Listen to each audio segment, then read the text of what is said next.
السلام عليكم ورحمة الله وبركاته. وإذا السلام والله مالك استأجوكتين وولاشين رحم بيوت أن هالتي مركا الفيديو عصب سو دوادا أصحابتي هورو جوكت سيدو كلا كوي عصب كل واحد لها هاي ما شاء الله. you welcome my channel hore usii gala waad ka heli doontiin channelka waxyaalo badan maasha allah ku jira cabitaanada healthiga ah waad ka heleysiin wax walba aan soo dhigo oo cabitaan healthy ah aniga idii soo xulay oo naftayda aan u samaystay maasha allah. walaalaha la sheer gareey ha ka faa'iidaan maasha allah. gabar walbo waxa u wanaagsan cabitaan inay gurigeeda ku samaysato. hooyo walba waa inay is nafaqaysaa maadaama hooyooyinka Soomaaliyeed ay daalayaan maasha allah ay yihiin hooyo daalo maantana ilmaha ka daba cararaysa oo shaqaynaysa waxay u baahan tahay wax allergy siiya oo jirkeedii soo celiya nafaqays maasha allah.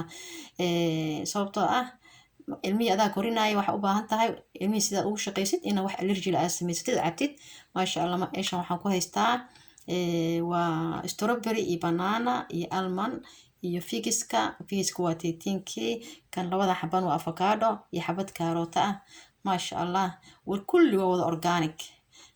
sababtoo organic waxaan maanta usoo doortay waxyaalaha meeshaan Yurubtan ka baxa waa wax ay qasab lagu sameeyay aan la bacrimiyay aan nadiif ahayn laakiin kuwan dabiici u baxeen laakiin waa qaali walba ay yihiin naftaada kaaga wanaagsan wax saas isma dheer wax yar is dheer yihiin laakiin maasha allah organic wax walba organic ku fiican marka looska iyo kulli wada organic.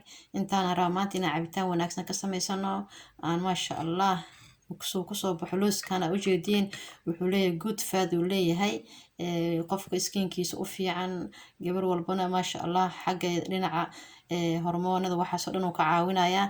labadan waa avocadona iyadana sideedana waa good fat strawberry-gina maasha allah isigana waa fitamiino badan ku jira insha allah. walaalahay soo dhawaada idin leeyahay haddana alaabta waan isku dardarsanaynaa asxaabay waa tana alaabta waan isku dardarsaday maasha allah. banaanadii iyo strawberry-gi iyo avocadadii kulli waan soo diyaarsaday maasha allah. inta waxaan ku haystaa caanahan waa caano organic ah caanihi xataa waa organic sababtoo ah wax walba waxaan rabaa organic inaan ka dhigto isku roonaada maasha allah. oo u jeediyeen sida aniga iskugu roono hooyo walba iskugu roonaato saad maxay ahayd adiga allergy badan oo hesho caafimaadkaaga uu noqdo caafimaad high ah maasha allah. kana caanihi ku darayaa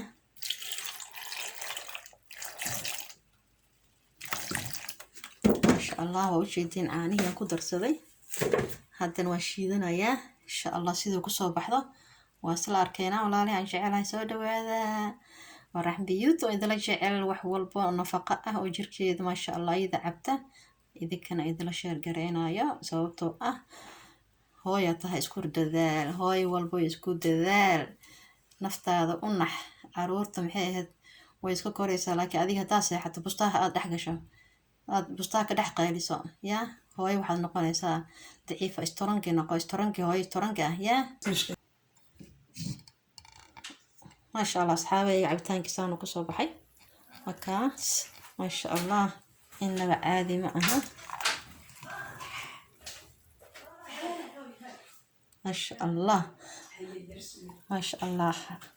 isnafaqeeya ida dhahay isnafaqeeya markaasa saasuu kusoo baxay waa cabitaan maasha allah healthy ah walaalahay insha allah ka faa'iidaysta. saasuu kusoo baxay waa cabitaan adag cabitaan jilicsan aniga ma samaystaba cabitaanada intaas oo adag yihiin hadduu jilic kaa noqdo waxba kuma taraayo laakiin cunug kuu noqonaya insha allah. ka faa'iidaysta insha allah. asalaamu calaykum waraxmatullahi wabarakaatu. haddaad ku cusubtaa channelka please hala dhaafin subscribe-ka videoga insha allah dhamaysta waad kaga mahadcelinaysaad iigu xiran tihiin. السلام عليكم ورحمة الله وبركاته في أمان الله سو دوادا باي باي.